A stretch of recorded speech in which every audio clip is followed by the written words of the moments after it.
From Swagman Media, this is the Jolly Swagman Podcast. Here are your hosts, Angus and Joe. Welcome back to the Jolly Swagman Podcast. My name is Angus Isles, and this week I'm talking to Nicholas Bishop. Nick is the head of fixed income at Aberdeen Standard Investments. Now, fixed income, what do I mean? We're talking about the bond market.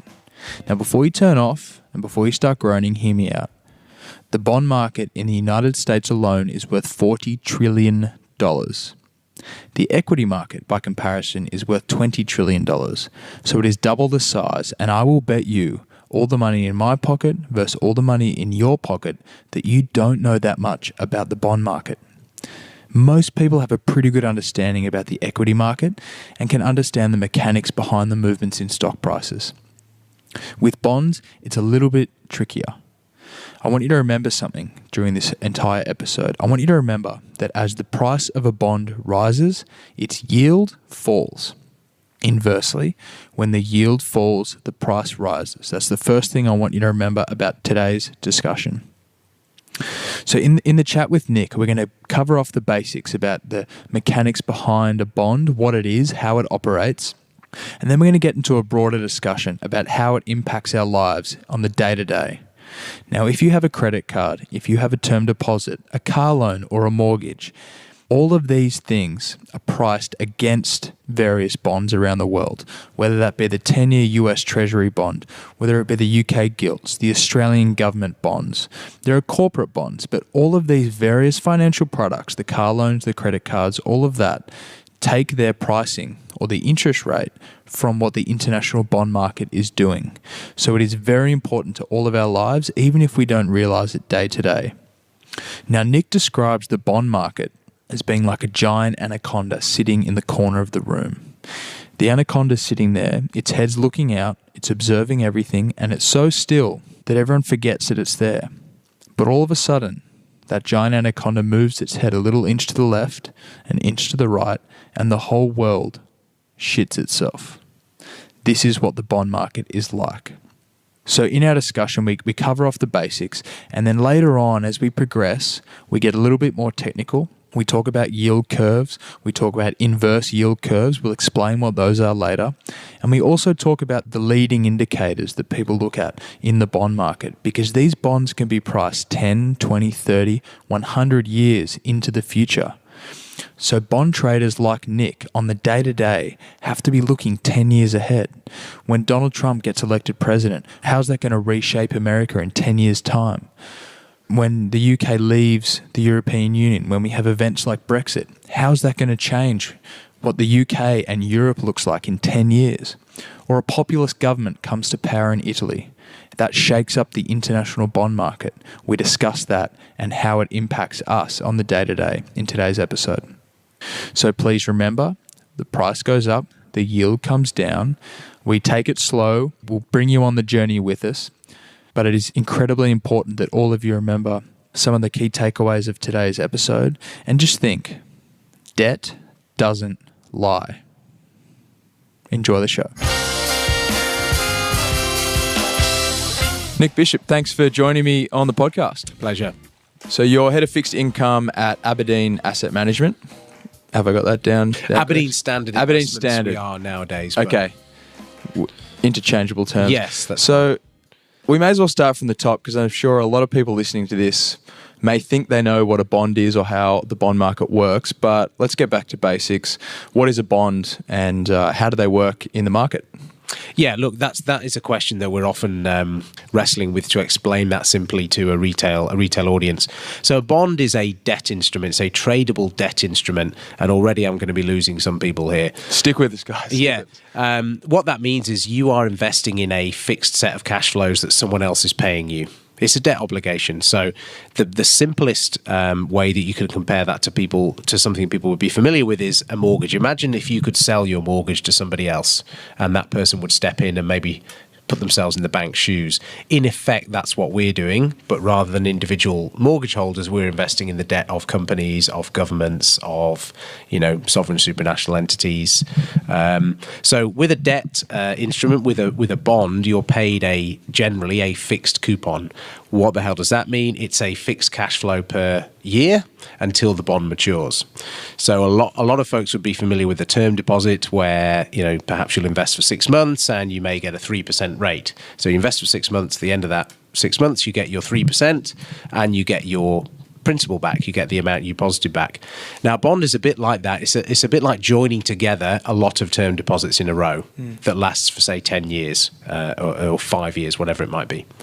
So these are used by governments and corporations. But if we focus on governments for a second, let's say the Australian government, do they use these government bonds to raise money? Is this like a borrowing facility? How do they use it in practice to function? Yeah, I mean, the vast majority of governments in the world fund themselves with debt to an extent. So if you're a government, what do? You spend money on a bunch of stuff to keep your country going. So, welfare, roads, schools, your education, tanks, that sort of thing. Yeah, maybe some subs in there, Awesome. or as we're doing now, some drones. Very nice. 6 or 7 of those. And how do you pay for that? Well, you pay for that with taxes. That's a source of revenue. But you may need to go and borrow some money as well to do that. And you're going to borrow from generally international investors and domestic investors.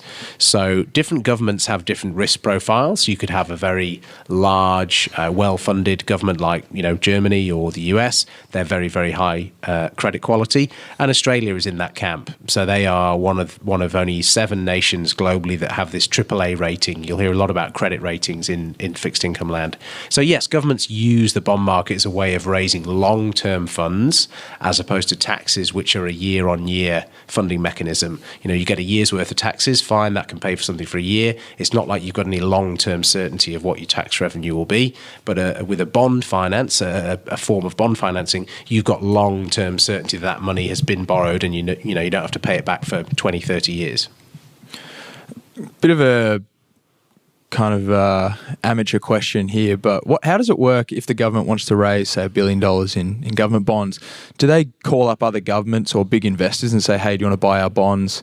And then does the money come into their account, or do they wire the money back out at the end? What's the relationship? Yeah, it's a little bit. I mean, in a sense, yes, you're right. So there's an organisation called the AOFM, the Australian Association of Financial Management.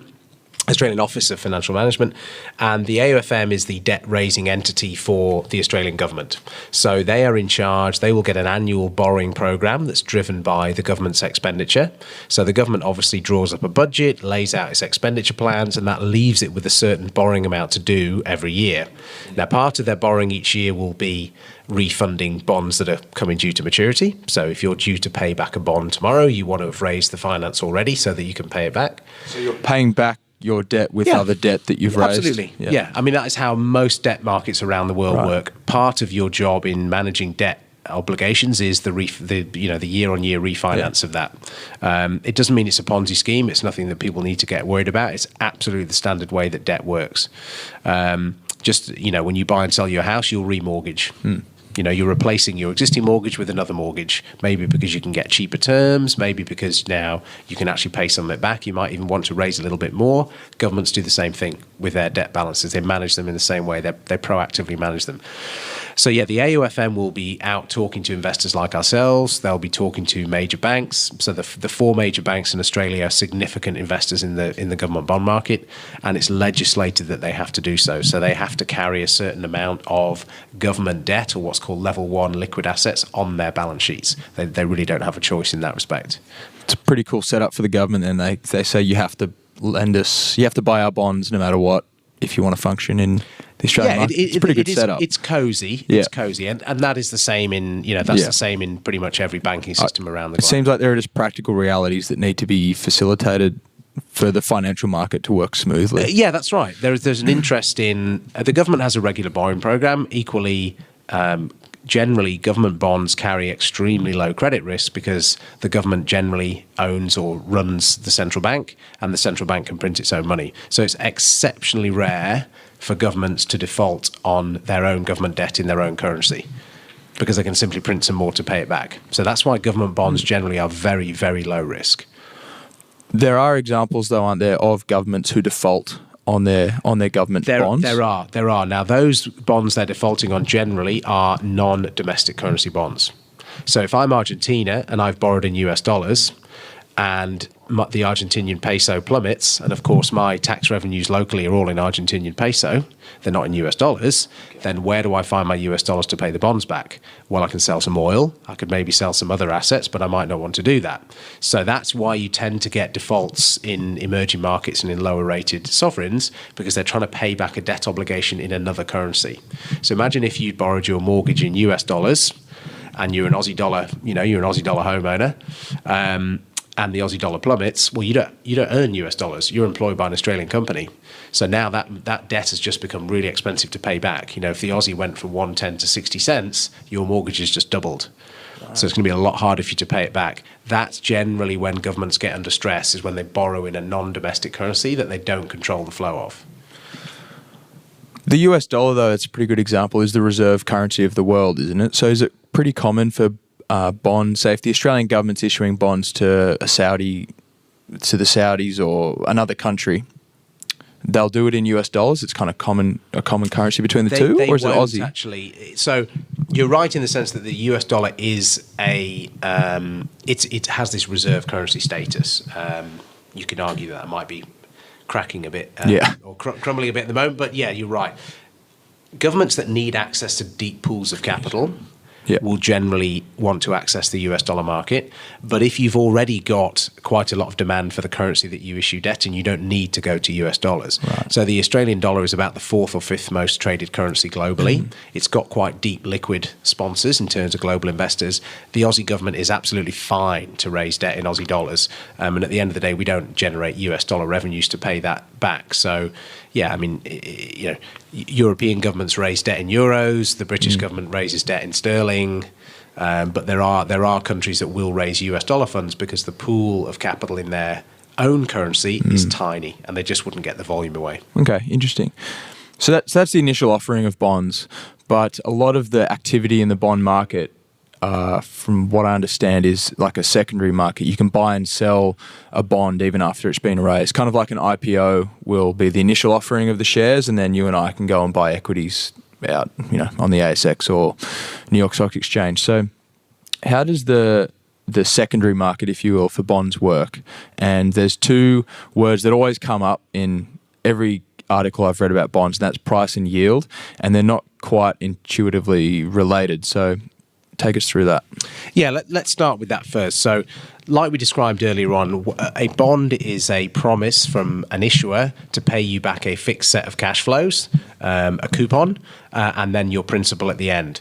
Now, the value of that fixed set of cash flows will go up and down because your alternative that you can earn in a risk-free way will also change over time. So I'll give you an example. If Telstra was going to pay you an income of, say, $10 a year, that income becomes less valuable the weaker Telstra's credit quality gets, because you're more concerned about their ability to pay you. And so to be compensated as an investor, you are going to pay less if you're more worried about Telstra for that $10 of income than you would have done if Telstra was the most amazing credit risk on the planet.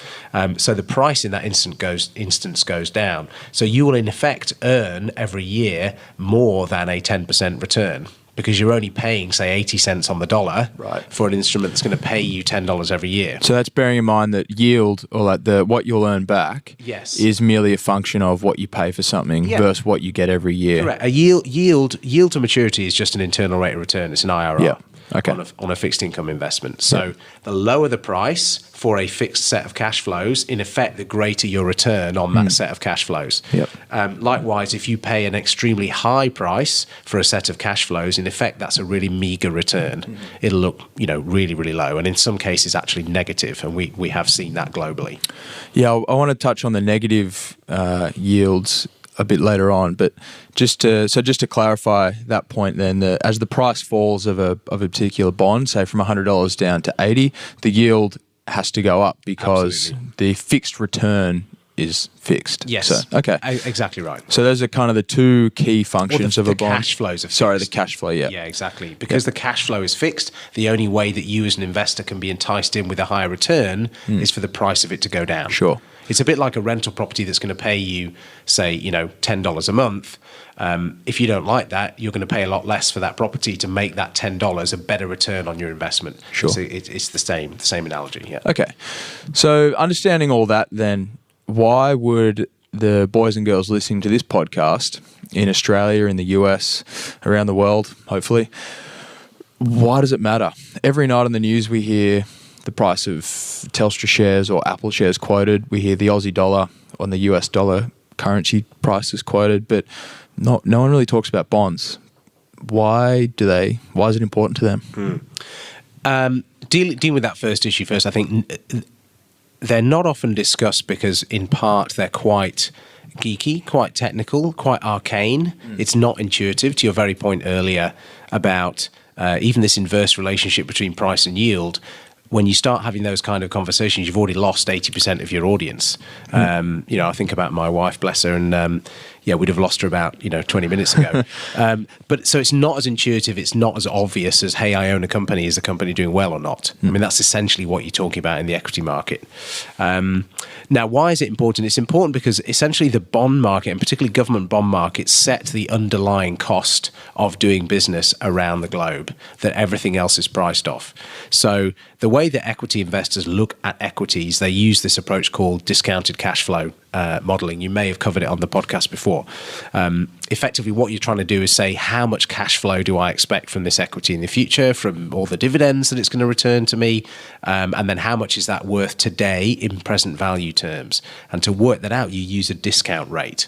Now, that discount rate, the very, very first building block in that discount rate is a risk-free rate, a risk-free curve, and that is the government yield curve, generally speaking. So it's really the cornerstone, the foundation of modern finance and modern investing is the risk-free curve, which is the government bond market. So it really matters. You had a great analogy earlier when we were talking about maybe it's the anaconda in the corner of the room that, it's quiet and generally you don't notice it. And then every now and again, it's going to jump up and bite you. And that's when suddenly it'll remind you that it's there. So it's sort of like the unspoken force behind a lot of modern finance is the bond market. The bond market is a lot bigger than the equity market, but it's not an exchange traded asset. That's another reason why it's not so visible.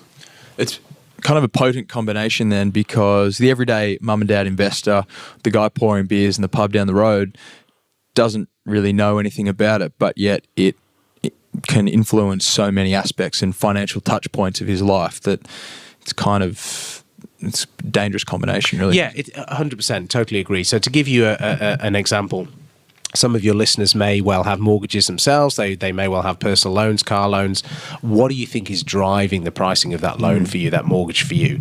It's not just the bank or the finance company that's setting that interest rate. It's coming from the bond market itself, because that company that's lending you the money is itself borrowing the money from somewhere, and that comes at a certain cost, and that cost is passed on to you as the ultimate borrower. So, bond yields, bond rates, government bond curves, like I say, they're the cornerstone, they're the building block of many other parts of the financial system, and so they do matter. They will affect you. They can change your mortgage rate, they can change your credit card rate, they can change your personal loan rate.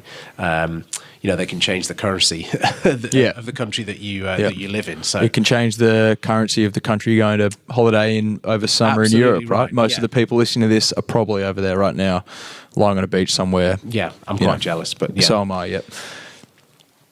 So that anaconda in the side of the room that was sitting there very quietly reared its head a couple of weeks ago, I think it was. As tends to be the case, you don't hear about anything to do with bonds, then all of a sudden you wake up and it's Armageddon. The Italian government bond rate went berserk and was one of the reasons why I contacted you to decipher it.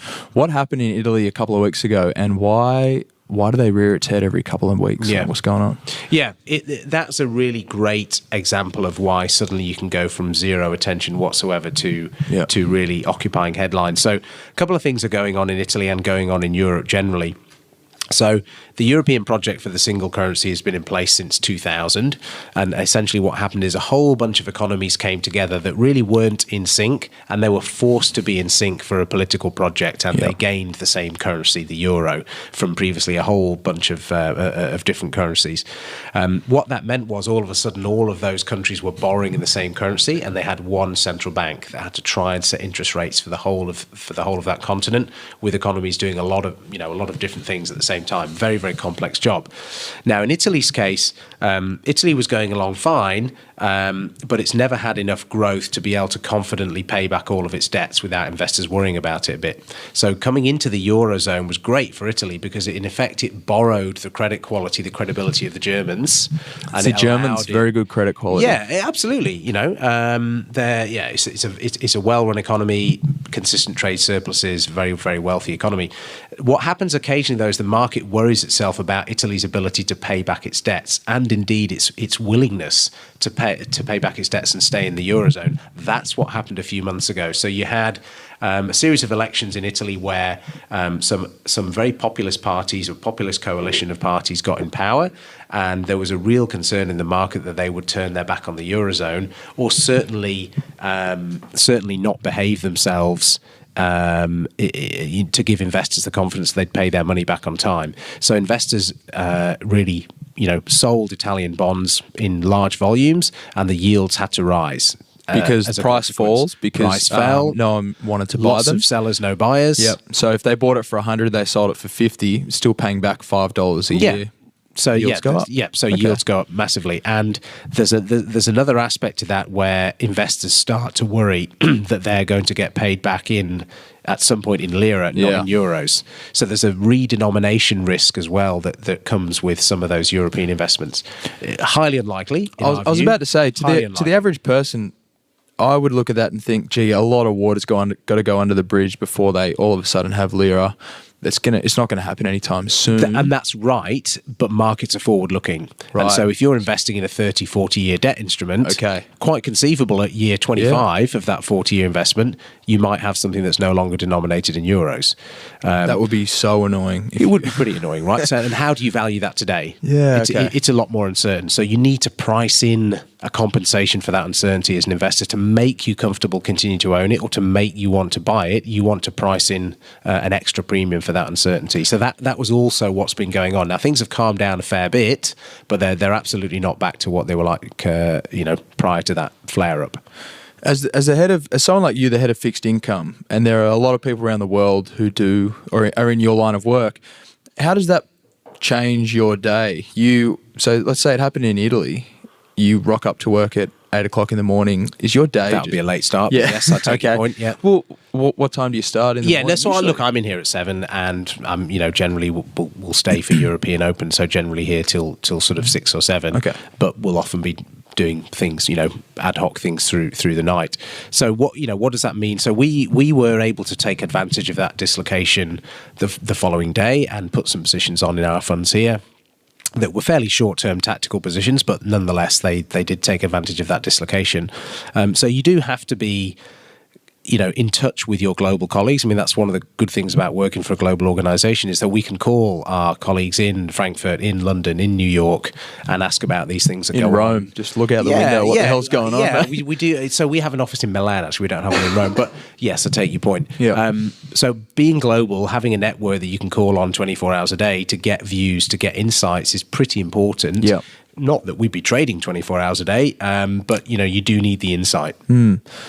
So do you come in the morning or I guess overnight you hear you must get updates and everything about what's going on. It must be you must be on eggshells the whole time, paranoid something's going to go wrong. I think you could be. There is a temptation to do that, but I think that is one way of wasting clients' money if you are constantly second guessing. So I think one of the challenges in our role is setting yourself a medium-term strategy, sticking to that strategy, and not being buffeted around by short-term noise.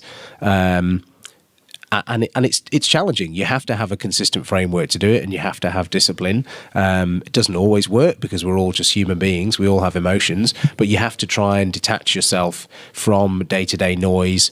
set your medium-term view, base that on fundamentals, and only really question yourself when there are valid reasons to do so. But it is a challenge, yeah. You mentioned there, so the price dropped and the yield came up. How do you take advantage of market movements like that? Yeah. So in this instance, what we did was very quickly, because we thought that price was too low, we thought the market had overdone it. Okay. We didn't think Italy was about to imminently explode and disappear. Not in summer anyway. No. I mean, it's a pretty nice place to be, right? Exactly. So we were quickly able to come in and buy some short-dated Italian bonds for our accounts here that allow us to do that. And fund that with some very low-risk German bonds. So in other words, take advantage of the extra yield that we were paid through owning Italian bonds versus what would be paid through owning German bonds. Now, the yield was actually negative on those German bonds and very, very strongly positive on the Italian bonds. So if that remains as is, you earn a far, far higher interest rate on the Italian bonds. Now, we've closed that position now because it did correct a bit. It's not something you want to own forever. Being Italians, anything can happen. Well, that's right. And look, at some point you'd say, okay, that's recovered enough, and we do still think that there is uncertainty in Italy, and we do. Right. And so it's not like you'd own that position forever. Yeah. There comes a point where you say, no, that's fairly priced now. We're going to exit and take advantage of, take some profits. Yeah. You mentioned negative yield German bonds, and this is something, again, that I've read a few times in a number of different countries, and it's not intuitive when you first read it. But why would countries' yields be negative? I think the Swiss have negative yields? They do, yeah. To the Japanese? Yes. Yep. So yeah, in some parts of the yield curve, yeah. So to bring it down to a basic level, why would I give Germany $100 and then every year pay them 2% or whatever it is to hold my money? Like I'm literally agreeing to lose money each year. Yes, you are, and it's a very, very good question. So when I'm not setting interest rates. When global central bankers determined that interest rates needed to be negative to stimulate demand, the only real way that they could do that was either moving official cash rates negative and or buying so many bonds themselves that it forced the price of those bonds so high that the yield went negative. Now, in practice, the US and the ECB did both of those things. They bought bonds, and in the Europeans' case, they actually cut official interest rates into negative territory. So what they're trying to introduce is a cost for investors to stay in cash, or a cost for investors to stay in very, very low-risk assets. It's an incentive for you to go out the risk-return curve and start doing things more exciting with your money. You can think of it as essentially you're renting a safe from the ECB. So you're giving the ECB €100 and you're saying, I will pay you 40 basis points, which is where cash rates are, every year for you to effectively keep that money in that safe. And I'm so worried about the alternatives that I'll happily do that. Because if the alternative was losing 5% or losing 10%, you'd still want to do that. So it really is it's partly a product of fear and uncertainty, and it's a result of those central banks wanting to really encourage investors to take money and do something productive with it in the economy. Lend it to a company, lend it to a country that's paying you more interest, try and get economic activity going. And that's what central banks have been trying to do. Was that all in response to the GFC? Largely, but not entirely. In the European Central Bank's case, you had the European crisis in 2010, okay, which was a much more scary and powerful incentive for Mario Draghi. Obviously, formerly you had Trichet, who was, mixed reviews, I suppose, from investors. But Draghi certainly came out with this statement that said he would do, quote unquote, whatever it takes to preserve the Eurozone and to stimulate the economy there. And negative interest rate and outright buying of bonds was what the ECB embarked on. And look, who's to say that was a bad idea? Because, European growth is now okay and they're winding back that program over the next 2 years. Is that quantitative easing? Yes. Okay. Because that's another big term that's thrown around a lot. And so did they come up with this idea? Was this a plan that they came up with? Has this been done before? Academics have talked about quantitative easing for, so Bernanke studied, non-conventional monetary policy at university when he was a scholar. So the idea of effectively non-conventional tools to manipulate the price of money, that idea is not new, but actually deploying it in the way that happened, in the scale that happened, and a whole bunch of central banks doing that at the same time, never happened before in history. That's pretty major. So in effect, the US government, for argument's sake, bought back government bonds. Is that yes, right? The Treasury, effectively. The Treasury, yeah. Yes, the central bank is effectively buying the debt of the government, which, you don't do lightly. And likewise in Europe. Now, in Europe's and in the US's case, it's not just government bonds. So in the US, they're buying mortgage backed securities as well, right? To effectively force down the cost of borrowing to help consumers. Has that worked? Yeah, largely it has. So in the US, the US rates are now rising. So we're at 1.75% on Fed funds, and the Federal Reserve is winding back its asset purchase program. It'll have finished by probably end of next year. The ECB has committed to winding back that program. It's not quite started yet, but it has committed to doing so. And we think probably the last quarter of 2019 will actually raise the official cash rate as well. So we don't know the counterfactual. That's the challenge. So if these central banks hadn't have done that, you've no idea what things would have looked like. I think they would have looked a lot worse. Yes, it's distorted markets. Yes, it's caused problems for valuing assets without those, non-price sensitive actors involved. But you really don't know what the alternative would have looked like. I suspect it would have been quite ugly. You said there that this is the first time that all these central banks around the world had collectively gone into this quantitative easing. Do you think they would have all been on like a conference call, all the main players, and said, okay, this is the plan we've come up with, let's all go and buy back bonds? Probably not that prescriptive, but 100% central bankers talk to each other. Yeah. I'm assuming they all have like a WhatsApp group or something. There'll be something like that. Yeah. No doubt Snapchat, lots of funny sort of cat pictures and For stuff sure. going around. But forums like Davos, like Jackson Hole, there are a lot of forums where central bankers will share views.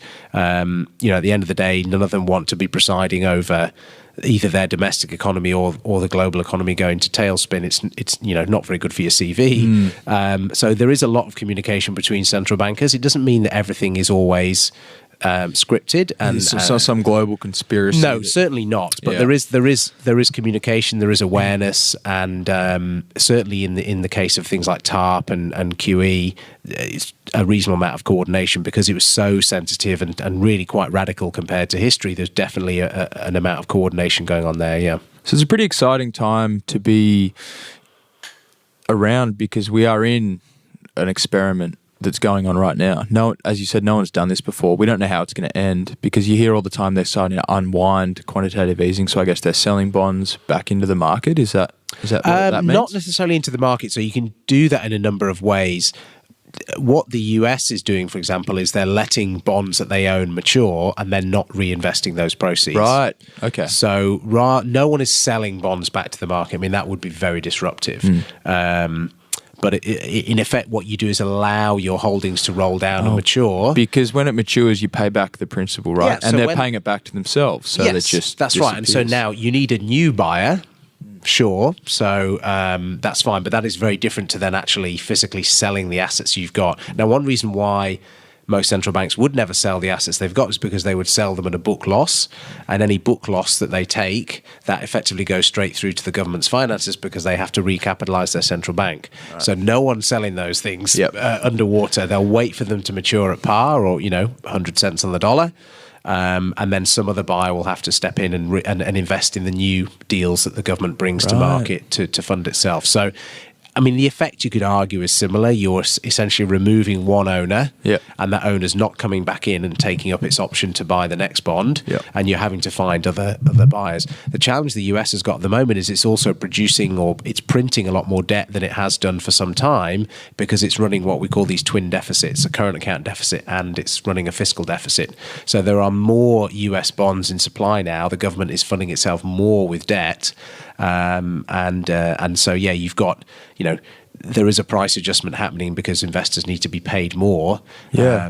So if there's more in the market, the price comes down, which means the yield goes up. The yield goes up.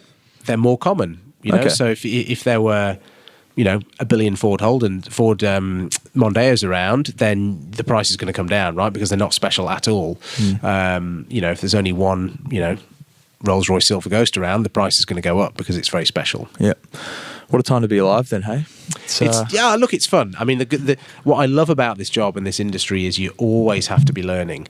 So you can't ever sit still. You always have to be learning about, whether it's the way that, fracking works, or whether, you have to very quickly get up to speed with how, the Brexit mechanisms are going to play out, or whatever it might be. You're always having to learn something fresh, because as soon as you get complacent, then that's when effectively you're not able to read the market. It's time to leave. I guess. Just go and do something else. If you don't like continually learning, then go and do a different job. I'm just going to take a quick break to talk about our fantastic sponsors, Globite. So they've been around since 1911 and they have a fantastic range updated for the contemporary 2018 traveller. I'm talking packing cubes, I'm talking travel wallets, travel adapters, RFID protectors for your wallet so you don't get scammed in the middle of the European piazza. So head to their website. If you're in Australia, it's globite.com.au, and in America, go to amazon.com/Globite since 1911. Remember, with Globite, you go, we go. So there's another aspect to bonds. As we've said, we've kind of touched on, there's short-term bonds, so 2, 5 years. There's also 10, 20, 30-year bonds, a 100-year bond. How does the yield curve come into that? Because a lot of people look to the bond market for, it's kind of like tea leaves, to see what's coming up ahead. And a lot of them talk about the yield curve, and when that comes inverse, that means it's going to be a recession. So can you just describe the yield curve, and then we can talk about how that really plays out? What does that actually mean? Yeah, certainly. So a yield curve is effectively it's a visual charting of the prices of different bonds for different maturities. It's the rate that you can earn for investing your money for certain periods of time. So and you can just very, very simply draw that on the chart. So imagine your bank is offering you a whole range of term deposits from 1 year through to 30 years. And then you'll have a table in front of you, or a chart in front of you that says, hey, if I invest with, CBA, NZ, for 5 years, they'll pay me 4%. If I invest with them for 10 years, they'll pay me 5%. And then you can take your choice as an investor. So what a yield curve does is it's a market-driven live reflection of where you can invest money for different tenors in different timeframes. So it's affected by a number of things. In part, it's affected by the expected return you can get on other assets that you want to be compensated for by tying up your money in a bond. So in that way, in a sense, it's showing you the future path of interest rates as the market prices it today. It's also showing you the future expectation of growth, economic growth, and inflation as the market is pricing it today. And they're always live and they're always changing. So getting to your point about inverted yield curves, what does that mean? An inverted yield curve... So just before you go on there, so a simple way to think of it is traditionally a 10-year term deposit or 10-year bond is returning a higher rate than a 2-year bond to compensate for, look, we're locking you in for 10 years here. We'll pay you a bit more. So that's the traditional kind of normal way. And then things can become inverted. So yeah, that's right. Now the difference with bond markets are that they are liquid instruments that you can trade second by second. So what you're not really compensated for is that whole lockup aspect, that because it's a very liquid market. What the market is compensating you for is the risk that outcomes are uncertain. The risk that Italy goes back to the lira in 25 years. Yeah, example. Yeah. Or that inflation suddenly in 10 years' time runs rampant. And bear in mind, you're investing in a fixed interest instrument. So if I buy a 10-year bond today, if I don't do anything else with it, I've got that level of income fixed for 10 years. Now, if inflation is massive in 5 years' time, then all of a sudden that fixed income looks terrible. If you speak to a retiree and they tell you that, look, your cost of your drugs are going to go up, 5% every year, then that's quite risky if they're investing in something that pays them a fixed coupon. Yeah. They want some compensation. So in part, the yield curve is giving you a compensation for the time uncertainty value. and Uncertainty, the time value of money. Now, where curves get inverted, typically that is a leading indicator for weaker economic times ahead. Okay. So what it's telling you is, because growth is going to be weaker, inflation is going to be weaker in the future, to tie up your money or to invest for the longer term, you don't need as high a compensation in terms of yield. Whereas we might have a bit more inflation today, growth might be a bit higher today. I need more compensation today because there are other things I can be doing with my money. Right. So to entice me into this bond investment, because there's other cool stuff that I could be doing, then the market needs to pay you more. If the future prognosis is quite dire, and so if people, for example, are worried that equity returns will be rubbish in the future, property returns will be rubbish in the future, maybe that bond doesn't need to compensate you as strongly if things are going to be weak.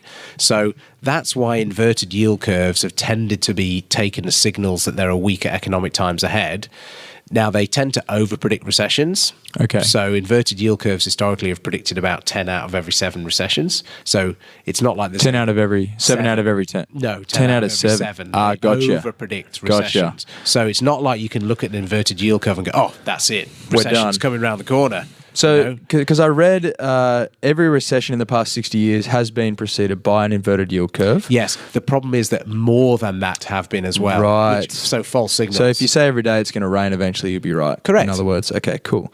So it is a pretty worrying sign then, but it's not definite. I guess nothing's definite. No, nothing's definite. And look, I think after the run, a fantastic run of growth we've had in the US, and arguably in Australia, we haven't had a recession for 27 years, you would not be hugely surprised to imagine that there should be some softening ahead.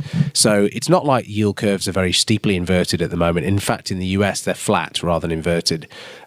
So, again, it's not an Armageddon signal. We would agree, though, that the US is going to be heading into recession probably 2020. We'll start to get some early signals of that in late 2019.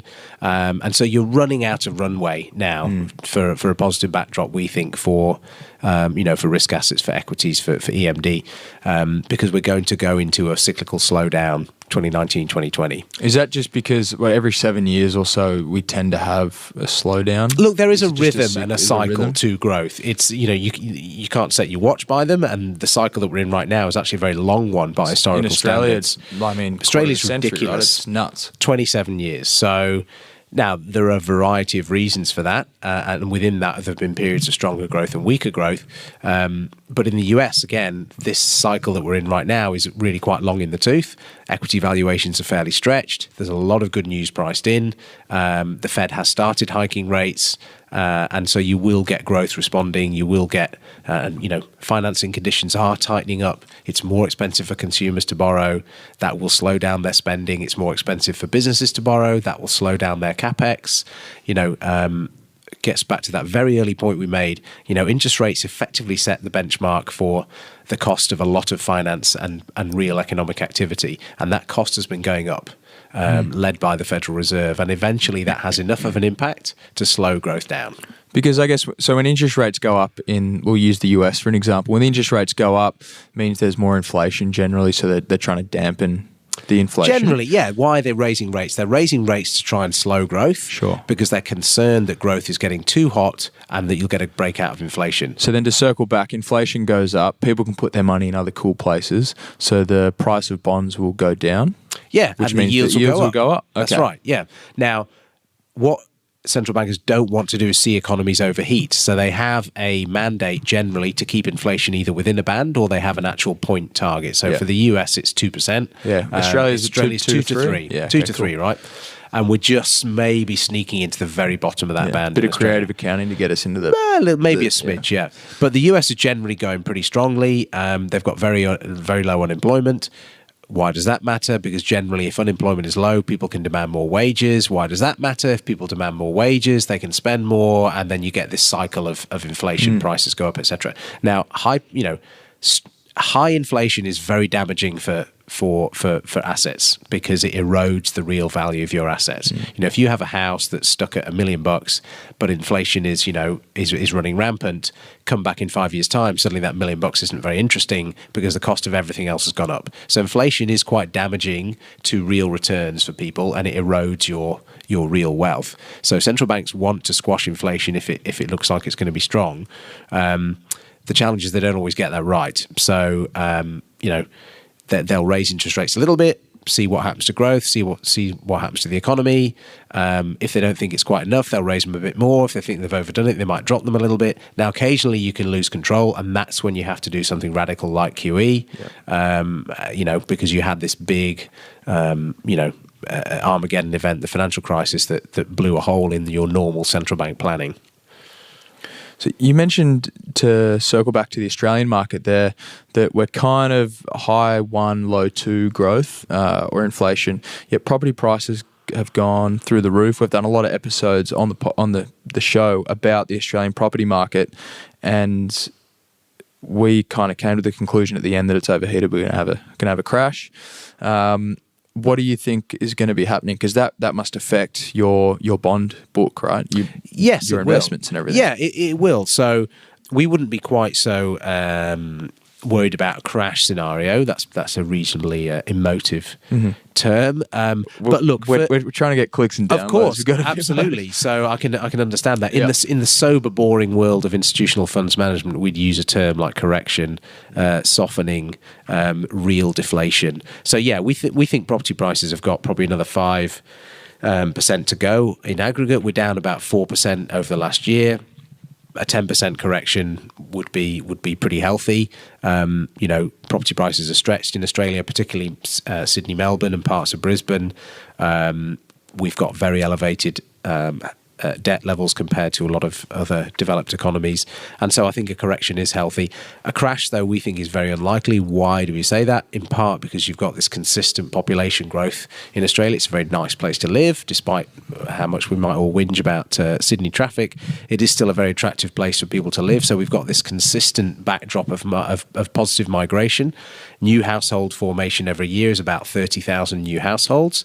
They have to live somewhere. If you don't build any houses, then all of a sudden you've got a huge amount of demand for property from people coming into the country because everyone has to live somewhere. So you've got this consistent tailwind of migrants that will always, unless that migrant flow is shut off, they'll always need to live somewhere. So there is a base level of demand that means we'd never get super bearish on Aussie property. And the migrants are all skilled. That's assuming they're all skilled migrants getting paid jobs, because you can't afford a property in Sydney or Melbourne unless you have a pretty well paid job. No, right? that's right. No, you're absolutely right. And so generally what you see is very strong interstate migration out of New South Wales.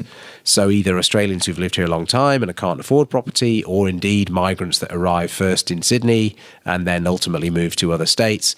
But it all has that same underlying effect of supporting demand for somewhere to live in Australia. Now, the wild card in all of this is then overseas demand, principally from China, which is about 80% of foreign buyers, but not just China. Overseas demand from players who want a safe asset, and it's not a place to live, it's somewhere to park their cash and get capital out of, for example, China.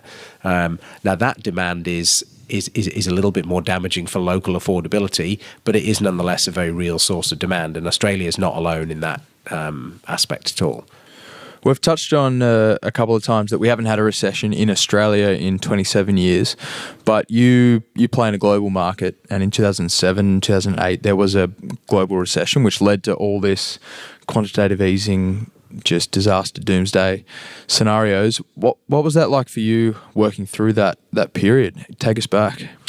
Yeah, it was very unsettling, and some big questions asked about the role of financial markets, full stop, at the time. It was made especially difficult for me personally because our eldest was a newborn at the time, or she was about 1 at the time. So I can distinctly remember driving up and down the northern beaches from Freshie, where I live, up to Palm Beach and back to try and get the nipper to sleep. And all I would have on was the financial news, because this was, the middle of the night, and there were, what was happening with Lehman Brothers, what was happening with Bear Stearns, what was the next mortgage fund to close down, just how bad an equity market's been. So it was really difficult. Not only were we sleep deprived, but we were also worried about whether there would be a financial market left. So really, really unsettling. And that's why you saw such an explosion in repricing for various asset classes. Equities tanked around the globe. Australia was definitely not immune there. And you saw this really swift response from central banks and governments to either stimulate their economies or slash interest rates and embark on non-conventional monetary policy. So it's a really unsettling time. A lot of folks lost their jobs. There was a lot of merger activity, a lot of decompressing or effectively downsizing of the financial markets, a lot of deleveraging that went on, and you're still sort of seeing the echoes of that today throughout markets, including Australia. How does your day change then when the global financial markets are on fire? Is it just a hectic day from 6 a.m. or earlier, from the early morning till night, just trying to put out spot fires, cover your positions, are you trying to exploit the market because there's so much volatility? How does it play out? It's a mixture of all of that. So at the time, we were actually liquidating a large book of assets for a client, and we were trying to do that in a market that really didn't want those assets. Yeah. So I had daily calls with the client who was in the west coast of the US, so would come in very early in the morning to give them a rundown of what we'd been up to in the day. Very early, right? Yeah, pretty early. I mean, it was west coast, so it was helpful, but still we had daily calls with that client. You were seeing very dislocated markets. It's difficult in a bond market to always know that the valuations you've got in your systems, which are of course from the prior day, they may be changing every half hour or so, or indeed every minute. So it's quite a difficult environment to navigate through. I think you have to just maintain professional focus throughout that. Yes, you get very tired, but adrenaline also helps in that instance. So it is an adrenaline fueled environment. Yeah. Are you guys in here under the pump because news was coming in? From what I've read, I was pretty young at the time. News was coming in, drips and drabs, and there were big news announcements, companies going under. Had you ever experienced anything like that before? No, nothing. Hands down. And I'd challenge anyone who's been in the markets for 20, 30 years to say they'd really experienced something similar.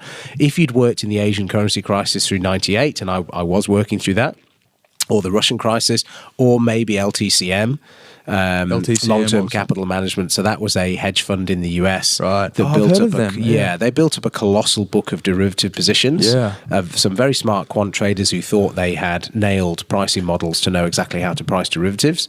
But there were some assumptions of normalcy in the distribution of returns that didn't pan out, and so LTCM kind of exploded. So there were instances before where things had gone wrong, but on a global scale, to that degree, nothing. Yeah, right. Was it kind of exciting? Or it was exciting in a sense of that's another set of underwear I need in the last half an hour. So yeah, not always exciting in a good way. Yeah, gotcha. So to round out then, in some of the readings I had, I was reading that you guys own mortgage backed securities or bonds that are backed by mortgage. That's right. Yep. Australian mortgages. The only experience I've had really with that is watching The Big Short, where those all blew up, and a few people made a lot of money, a lot of people lost a lot of money, which happened. Yeah. I mean, it was that was the mechanism for that crisis, right? It was a large part of that, yeah. Yeah. So you guys are still, I guess you'd be bullish on the Australian mortgage-backed security market. You don't think there's any risks there? Yeah, we would. I mean, you'd never say there's no risk, but sure. Why is that? So a number of factors worth bearing in mind. So the Australian property and mortgage market operates very differently to the US. So one of the challenges in the US is that you have limited liability as a mortgage holder. So you can literally walk away from the property as soon as it's underwater, and the lender can only recover what they get from selling the property to defease that mortgage. They can't then come after you to make good on those debts after you have left the property. Okay, they can only recover through the property.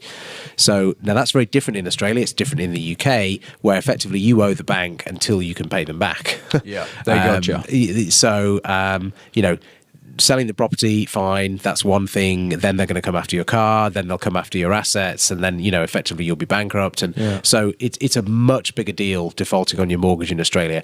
And as a result, people don't want to do it because you will have nowhere to live and you won't be able to get credit in the future once you've been declared bankrupt. So it's a much bigger deal, and we have much lower default rates in Australia and the UK and a lot of other developed markets.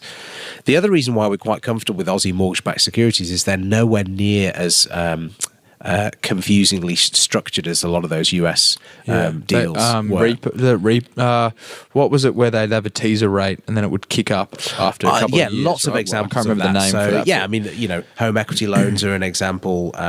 Interest frees or IO periods. You really don't have aggressive structures like that in Australia. And the actual securities themselves, the mortgage-backed securities themselves, are much simpler, much cleaner, much lower risk than a lot of those assets were in the US, which were levered. Effectively, it was risk layered upon risk. Much cleaner in Australia, always have been, very plain vanilla. And look, generally speaking, even though they're much maligned, the banks here do a reasonable job of conservatively lending on property. The average loan to value on the major banks' books is about 50% for their mortgages. In other words, before the bank or you as a mortgage-backed investor lose a cent, property prices have to fall 50%. And that's on average across the whole country. That's not just isolated pockets. That is on average. Massive number. And we see that as highly unlikely. Are there any long tail risks that you guys kind of have identified but put to one side that could lead to something like that? You'd really have to see a collapse in China and a collapse in demand for the resources that Australia produces. What would that do? That would wipe out migration, because why do people want to come here if there's no work? It wipes out migration, wipes out the demand for property. If you saw one of the major banks going under, you probably would get a really panicked response from international investors. They would draw capital out of Australia.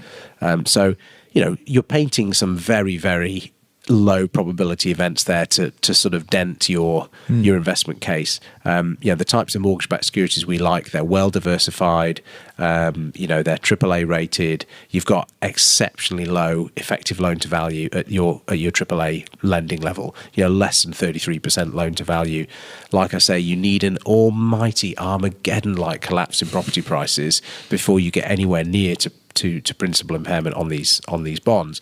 Very different to the US, where you were quite sensitive to just a 10% drop in property prices, because these securities were much more levered. So conservative structuring, more conservative lending by the underlying banks, and much shorter tenor, so much less long-term credit exposure.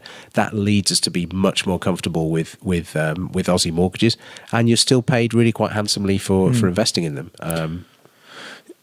Circling back to the bonds, you just I just was bumped on it there because you said long-term sort of credit.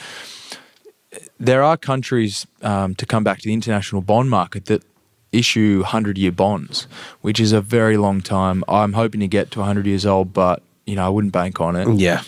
Who is buying?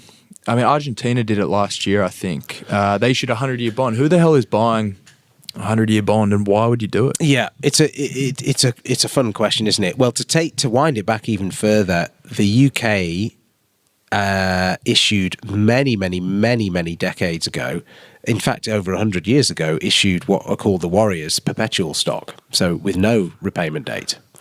And they're still outstanding today, and they will be forever. So, why on earth would you do that? I mean, if you are a country that wants to shore up its finances for the very, very long term, and if it's very cheap for you to borrow, you could kind of ask, well, why not? If a bank was willing to lend you a mortgage at practically no interest for 100 years, meaning you're not even going to be there to pay it back, you kind of ask, well, why wouldn't you? Okay. So to break it down, so who's buying them though? Yeah. Who's buying them now? Just on the Warriors stuff, so the UK, you give the UK $100, yeah, and then they agree to pay you $3 for infinity.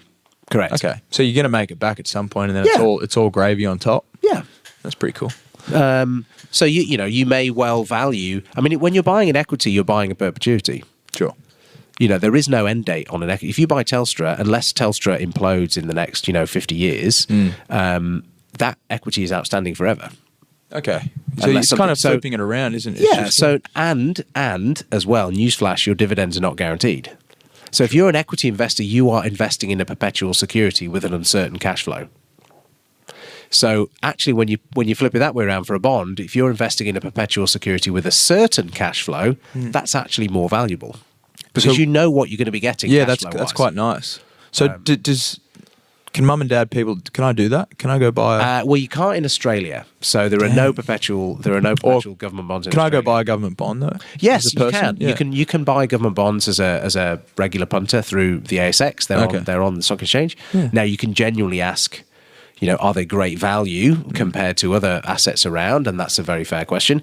What you absolutely know is you're 100% going to get your money back. They're denominated in Aussie dollars from a very, very strong sovereign with not a lot of government debt and with a central bank that prints its own currency. You are getting that money back. So in terms of low risk, they don't come any lower. And because they're so low risk, the return isn't very high. It's that classic risk-return spectrum, right? So you might decide, actually, I am fairly comfortable with, I'll use the Telstra example again, I'm fairly comfortable lending to Telstra for 5 years and I get so much more return-wise than I do lending to the government for 5 years, I will take that risk. I think Telstra's going to be around in 5 years' time, I will lend to Telstra and I won't lend to the government. But the types of investors who are buying those very long-term obligations, they themselves have very long-term liabilities that they want to defease with those cash flows. So if I'm an insurance company and I have lots of long-term annuities that I've written and I've guaranteed them, then I need some income to pay those annuities for the long term. Where do I get that income from? There's not that many long-dated investments out there providing you a certain return. So they're the types of buyers that are buying those very, very long-dated bonds. Like 100-year-old bonds. 100-year bonds. It'll be like a big insurance house. I mean, you've got a very long-tail book of liabilities there that you need to defease, or a defined benefit pension scheme. Okay, now, we hardly have any in Australia, but there's lots in the US and the UK. If you've got a book of pension liabilities for your employees that you're going to have to pay out for a long time, okay, you need some long assets to give you the cash flow to pay those pensioners back. And they're the types of people who are buying these very long-dated securities because they need to defease those liabilities. They have a regulator that they need to speak to and say, yes, Mr. Regulator, I have got assets to back these liabilities. Otherwise, I'm insolvent as an insurance company. So I have to be solvent as an insurance company. I have to have assets to back my liabilities. Otherwise, I can't continue to trade. So they have to be buying long-dated instruments to manage their long-dated liabilities. But Argentina has defaulted before, right? So for that country, the risk profile is a bit different. You're going to get a better return. Oh, God, yeah. Yeah, okay. Absolutely. And you'd want one, right? Yep. So, the reason why that, let's call it a confidence trick. The reason why that confidence trick works is because investors will step up and buy those long-dated assets from entities that they're confident will be around for the longer term. If they weren't, they demand a massively high compensation for committing their money, and it would be uneconomic for that entity to fund itself. So if the Australian government was charged, 15, 20% to borrow for 20 years, well, they're not going to borrow there, right? Yep. But that's not the case because these are well-regarded borrowers. I mean, Japan doesn't have the best debt dynamics in the world, but I can guarantee you it's going to be around in 100 years' time in some form, and they will still be the only people who can print yen.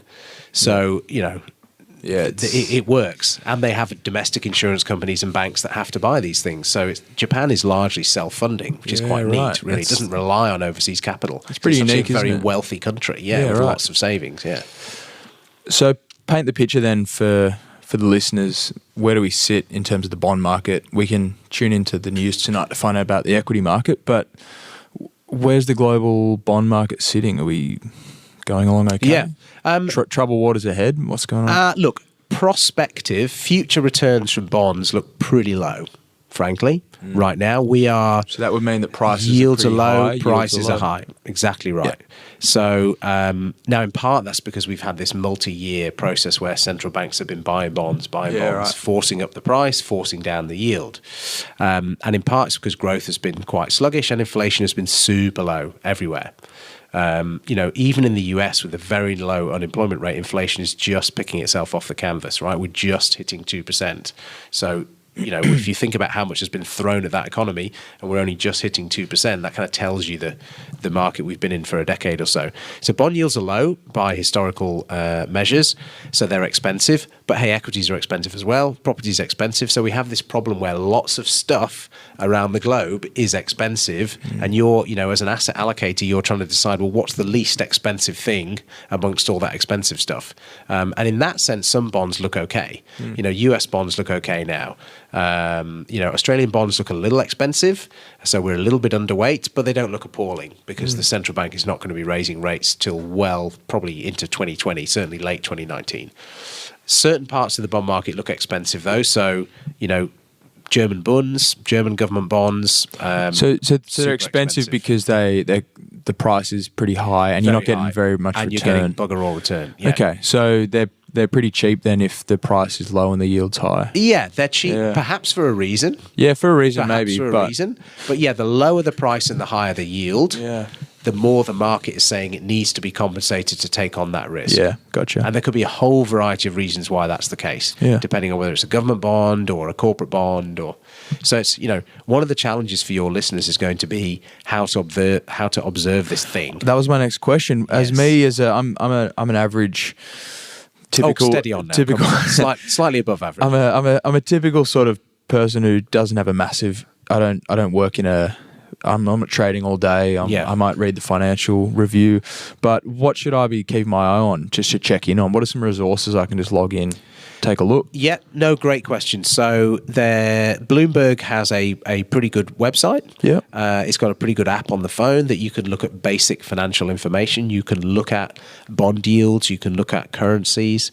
Thomson Reuters is well worth checking into. The ASX itself has a section where you can check the prices of Aussie bonds. You can have a look at the Australian yield curve. So when we're looking at those things, what should you be looking for? Yeah. For the general member of the public, I would be looking for large moves because there's day-to-day, everything's moving all the time. Who cares? What you're really looking for as a member of the public is look for those large moves in bond yields and bond prices that really stand out. So you can get some long-term charts on the market from a lot of these resources, from Bloomberg, even Yahoo Finance as well. It's got some really good long-term charting tools. And you can get a handle on, well, what's a big or a small movement. So if you're looking at government bond yields, any movement bigger than, say, 0.2% in yield, you want to be looking at that. You should be paying attention to that. 0.05% or 5 basis points, as we call it, who cares? They're going to oscillate around there day to day really quite often. But really, once you're into that realm of, 15, 20 basis points or 0.15 to 0.2%, if yields are moving by that much, there's definitely a reason. Markets are really seeing something they're either really happy about or really concerned about, and that's when you might want to dig deeper. So if the yield goes up, the prices come down, let's say for the Australian market, means no one wants to touch the Australian market. They could default. Why might that? Highly unlikely it's the default thing. Okay, right. More than likely for government bonds in Australia, it's a case of, wow, growth is really strong. Inflation is really going up. I did not expect that. I need to be paid more now to invest in a fixed series of cash flows. But in the case of somewhere like Italy, Italy could well be a credit reason behind credit that. risk. Yeah, so then you got to go a bit deeper once you see that movement and say, well, what's the profile? Is it Australia? Is it Italy? Is the coalition Argentina? breaking up in Italy? Yeah. Let's take a radical scenario. Let's say Cory Bernardi or someone even more mental.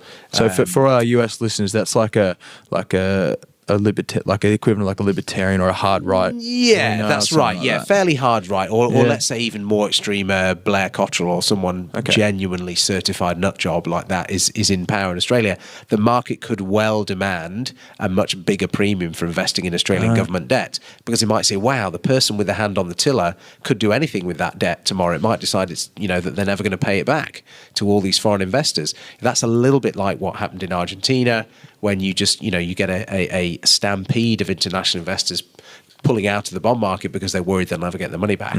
So did that happen in the US when Trump came to power? No, It's just too deep. For half a day, there was wobbliness. And even with Brexit is a great example. So we were sat in this very room now, and for listeners, we're sat in a fairly nondescript meeting room. Pretty typical. That can Big see anaconda in the corner. Exactly, that's right. and we can see the TV from here, right? So we were watching the results from the Brexit polling live here in one of our strategy like 11 meetings. o'clock or so, in the morning or in the afternoon? Yeah, that's like right. No, it was midday, in the right? morning, yeah. And it went through the night in the UK, so we got through to early afternoon UK time. We were genuinely surprised by that outcome. We did not think the Brexit vote would get up.